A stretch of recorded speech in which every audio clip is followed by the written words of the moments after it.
माझी सासू प्रत्येक 5 महिन्यानंतर मला औषधी वनस्पती खाऊ घालायची आणि म्हणायची, बघ तू 5 महिन्यातच बाळाला जन्म देऊन आई होशील. मला आश्चर्य त्या गोष्टीचं वाटायचं. जेव्हा मी ही औषधी वनस्पती खायचे तेव्हा प्रत्येक 5 महिन्यानंतर मी प्रेग्नंट राहत होते. ही गोष्ट पूर्ण गावात पसरली होती. आता आमच्या घरी वाज महिला येऊ लागल्या आणि माझ्या सासूकडून ते औषध घेऊन जाऊ लागल्या.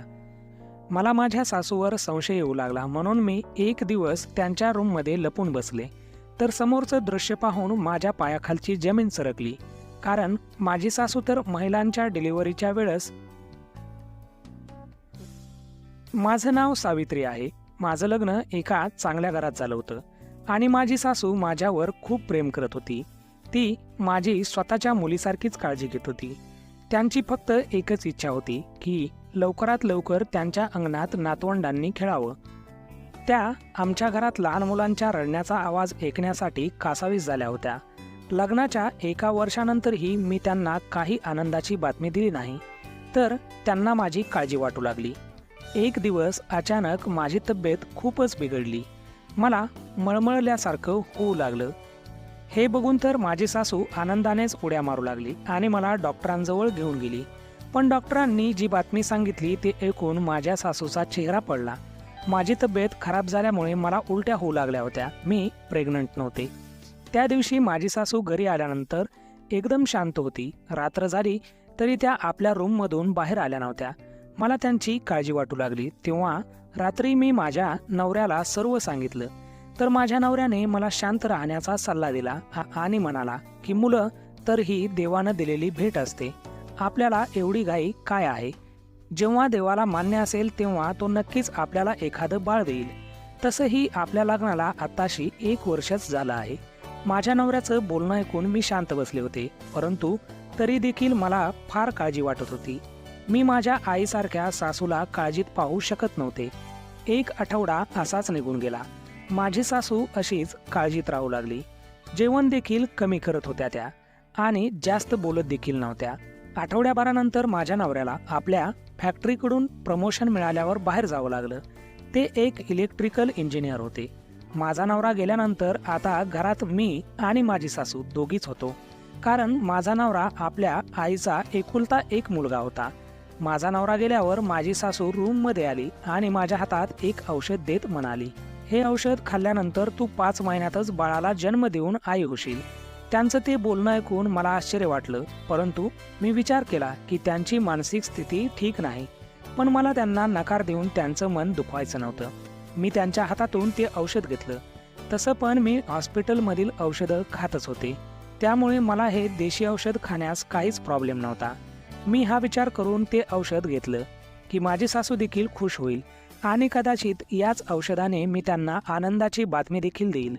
यानंतर 1 आठवडाभर माझी सासू माझं बारकाईनं निरीक्षण करत होती.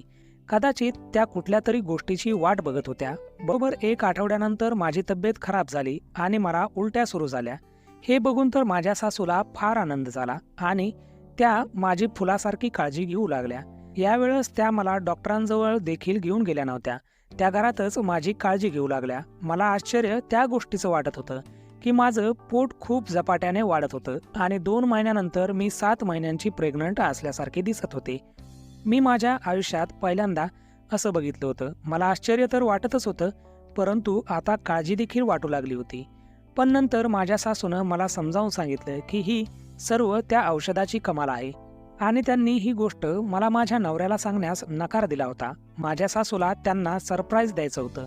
मी शांत बसले आणि पूर्ण 5 महिन्यानंतर माझी तब्येत खराब झाली. डिलिव्हरीची वेळ जवळ आली तर माझ्या सासूनं मला एक औषध दिलं. त्यामुळं मी बेशुद्ध झाले आणि मला खूप वेळानंतर शुद्ध आली. मी शुद्धीवर आल्यावर माझी सासू माझ्याजवळ बसलेली होती आणि त्यांच्या हातात नुकतंच जन्मलेलं बाळ होतं.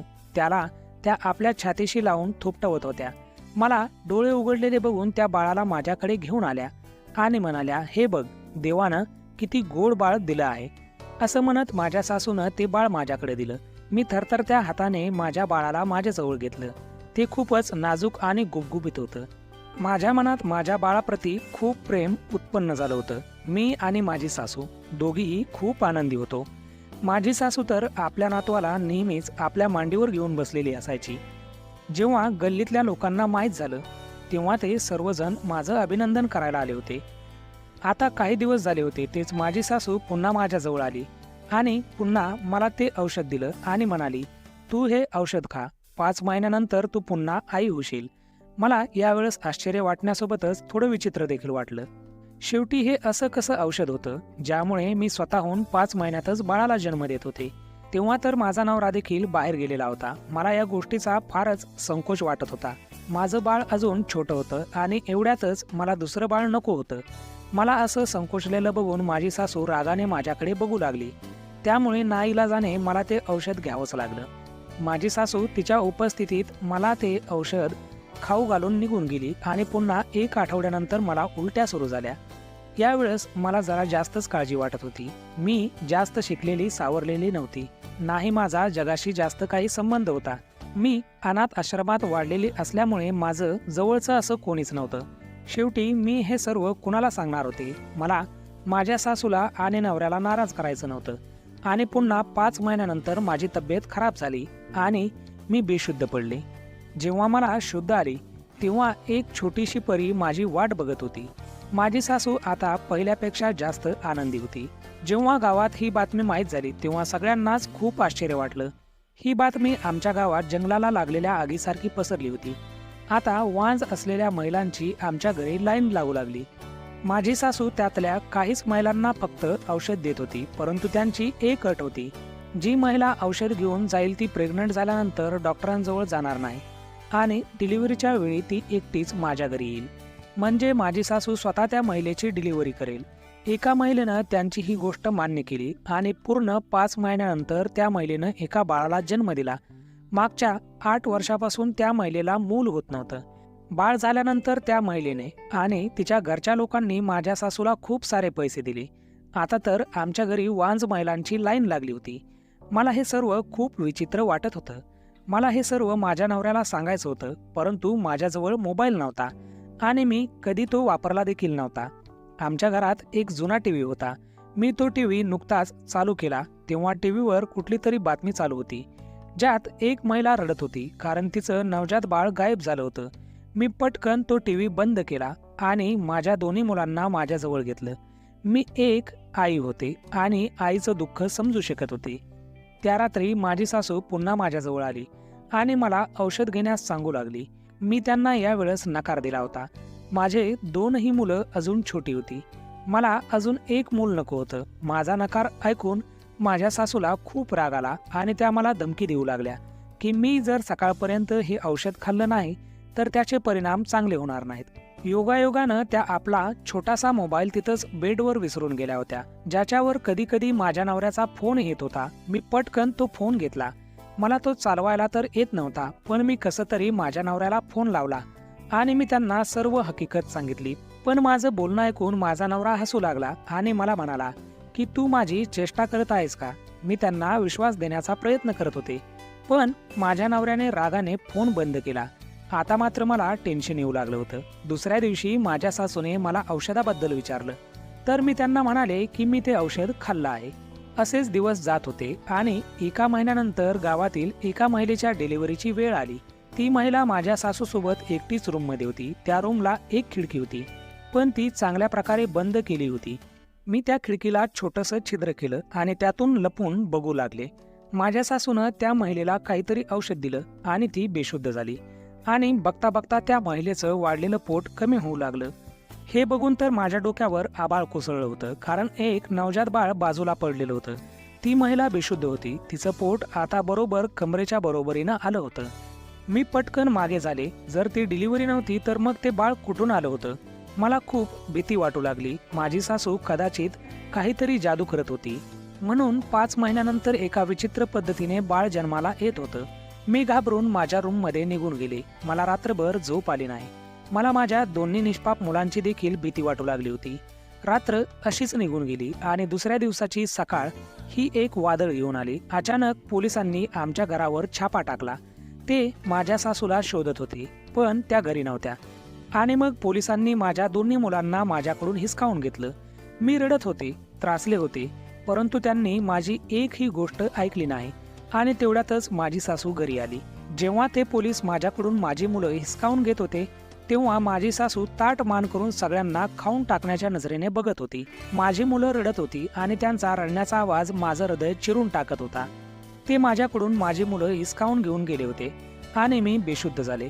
मला शुद्ध आली तेव्हा माझा नवरा माझ्याजवळ बसलेला होता. मी त्यांच्या गळ्यात पडून रडू लागले. मी त्यांना सर्व हकीकत सांगितली. मग माझ्या लक्षात आलं की माझी सासू घरात नव्हती. मी नवऱ्याला विचारलं तर ते म्हणाले की त्यांना पोलीस घेऊन गेले आहेत. ते बोलणं ऐकून मला आश्चर्याचा धक्का बसला होता. हे सर्व काय चालू होतं मला काहीच समजत नव्हतं. यावर माझा नवरा मला म्हणाला की त्याला वाटलं मी फोनवर त्या दिवशी त्यांची चेष्टा करत होते. मग आमच्या गावातीलच एका मित्राने फोन करून त्यांना सर्व काही सांगितलं, म्हणूनच ते परत आले होते. मग नंतर मी आणि माझा नवरा दोघंही पोलीस स्टेशनमध्ये गेलो. आम्हाला खरं प्रकरण माहीत नव्हतं. माझ्या सासूबाई आमच्यापासून काय रहस्य लपवत होत्या. मला तर राहून राहून माझ्या मुलांची आठवण येत होती. माझे निष्पाप मुलं माहीत नाही कुठं होते. जसं आम्ही पोलीस स्टेशनमध्ये गेलो तिथं लोकांची गर्दी होती. लोक विचित्र नजरेनं आमच्याकडे बघत होते, विचित्र घोषणा देत होते. अशा बाईला फाशीची शिक्षा झालीच पाहिजे. माहीत नाही ते कुणाबद्दल बोलत होते. नंतर पोलिसांना विचारल्यावर माहीत झालं की माझ्या सासूनं हॉस्पिटलमधून बाळ चोरलं होतं आणि त्यांच्याविरुद्ध पुरावे होते.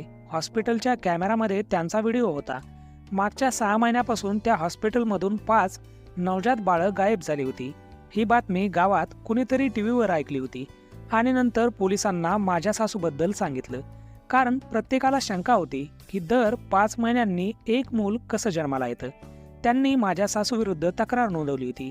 काल रात्री चोरीला गेलेला मुलगा देखील मिळाला होता. हे सर्व ऐकून तर माझ्या पायाखालची जमीनच सरकली होती. माझा तर विश्वासच होत नव्हता की माझी सासू असं काही करू शकते. विचार करून माझं डोकं सुन्न झालं होतं. एका म्हाताऱ्या बाईत एवढी हिंमत कुठून आली होती की तिनं असं पाऊल उचलावं. निष्पाप मुलांना आईपासून वेगळं करणारी स्त्री इतकी क्रूर कशी असू शकते. माझ्या मनात अनेक प्रश्न होते. जर माझी सासू बाळ बाहेरून घेऊन येत होती तर मग ते सर्व काय होतं. ते महिलांचं प्रेग्नंट होणं, पोट वाढणं. मला वाटत होतं माझ्या सासूबाईंना मी काही विचारलं नाही तर माझ्या डोक्यातील नसांचा स्फोट होईल. मी आणि माझा नवरा माझ्या सासूजवळ गेलो, जी गजाआड आपली मान खाली घालून बसलेली होती.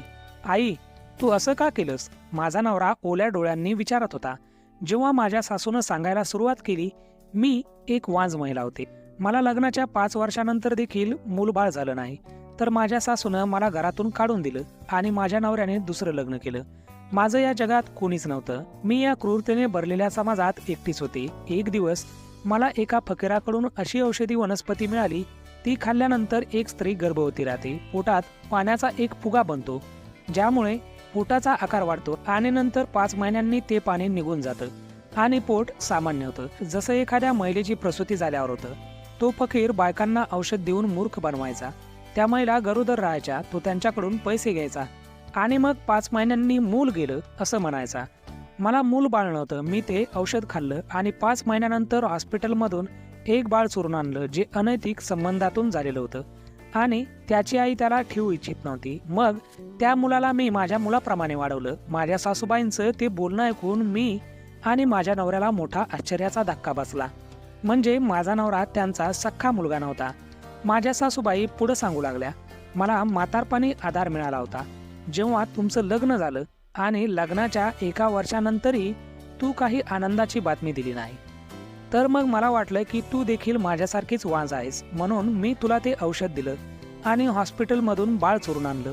त्यामुळे तुला कोणी वांज म्हणणार नाही आणि आपण सगळे आनंदाने राहू. माझी सासू बोलत होती तेव्हा माझ्या डोक्यावर मात्र मोठं आभाळ कोसळलं होतं. ज्या मुलांना मी सख्ख्या आईप्रमाणे सांभाळत होते, त्यांना एवढं प्रेम देत होते, पण आज मला माहीत झालं होतं की ती माझी मुलं नव्हती. त्यांच्या हिसकावून नेण्यामुळे आज मला वेदना होत होत्या. मग त्या मुलांच्या खऱ्या पालकांना किती वेदना झाल्या असतील. ज्या लोकांचे मुलं चोरीला गेले होते ते सर्व लोक पोलीस स्टेशनमध्ये जमा झाले होते. आता मला समजलं होतं माझी सासू डिलिव्हरीच्या वेळेस मला बेशुद्ध का करत होती, जेणेकरून त्या मूल चोरून आणू शकतील आणि मला माहीत देखील होणार नाही. आई, ही खूप दुःखाची गोष्ट आहे. मी कल्पना देखील केली नव्हती तू असं काही करू शकतेस. माझा नवरा डोळ्यात अश्रू आणून म्हणत होता. ज्यांची मुलं चोरीला गेली होती ते सगळे लोक आले होते आणि त्यांनी माझ्या सासूबाईंनी ज्यांना मुलं दिली होती त्या सगळ्यांकडून परत घेतली. काहींच्या खऱ्या पालकांनी त्यांना घेण्यास नकार दिला कारण दुसरी आई त्यांच्याशी प्रेमाने बोलत होती. काही जण आपली मुलं घेऊन परत गेली होती आणि मी माझ्या मांडीकडे बघितलं. जी मांडी 10 महिन्यात 2 मुलांनी भरली होती ती आता रिकामी झाली होती. माझ्या डोळ्यात अश्रू आले आणि मग माझ्या नवऱ्याने माझा हात धरला आणि म्हणाला, तू वांज नाहीस, देव लवकरच आपल्याला मूल देईल. माझ्या सासूवर खटला दाखल करण्यात आला आणि त्यांना 5 वर्षाची शिक्षा मिळाली. आम्ही कधी कधी त्यांना भेटायला जात होतो. शेवटी ती आमची आई होती. आणि काही दिवसानंतर एक म्हातारी बाई एका मुलाला आपल्यासोबत घेऊन आली. हा माझा मुलगा होता, पहिला मुलगा, ज्याच्यावर मी खूप प्रेम केलं होतं. त्या महिलेनं तो मुलगा मला दिला कारण त्याच्या खऱ्या आईवडिलांचा एका अपघातात मृत्यू झाला होता आणि ती म्हातारी आजी त्याचं पालन पोषण करू शकत नव्हती.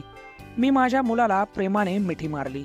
माझ्या पतीनेही त्याला खुल्या मनाने स्वीकारलं. माहीत नाही की त्या बदल्यात देव आम्हाला मुलगा देईल की नाही.